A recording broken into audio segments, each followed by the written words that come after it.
খাগড়াছড়ির মাটিরাঙ্গায় বাংলাদেশ সীমান্তরক্ষী বাহিনী বিজিবি ও পার্বত্য চট্টগ্রামের আঞ্চলিক রাজনৈতিক সংগঠন ইউপিডিএফ প্রসিদ্ধ খিসা গ্রুপের সশস্ত্র সদস্যদের মধ্যে গুলি বিনিময়ের ঘটনা ঘটেছে।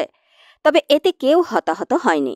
২১ জুলাই সোমবার ভোরে মাটিরাঙ্গার সীমান্তবর্তী তং এলাকায় এ ঘটনা ঘটে। এ সময় অভিযান চালিয়ে ২টি রাইফেল, একটি পিস্তল, একটি শটগান ও ১৬ রাউন্ড গুলিসহ অন্যান্য সরঞ্জামাদি উদ্ধার করে বিজিবি। সোমবার দুপুরে এক প্রেস বিজ্ঞপ্তিতে বিজিবি জামিনীপাড়া জোনের অধিনায়ক লেফটেন্যান্ট কর্নেল মোহাম্মদ খালিদ ইবনে হোসেন এসব তথ্য জানান।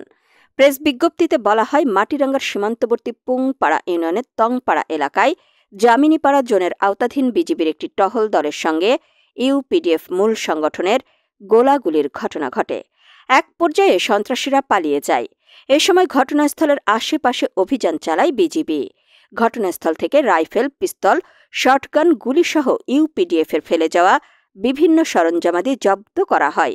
তবে ঘটনায় নিজেদের জড়িত থাকার অভিযোগ অস্বীকার করেছে ইউপিডিএফের জেলা সংগঠক অঙ্গ মারমা। তিনি বলেন, আমাদের সংগঠনের কর্মীদের সঙ্গে এ ধরনের কোনো ঘটনা ঘটেনি। আমরা গণতান্ত্রিক রাজনীতিতে বিশ্বাস করি।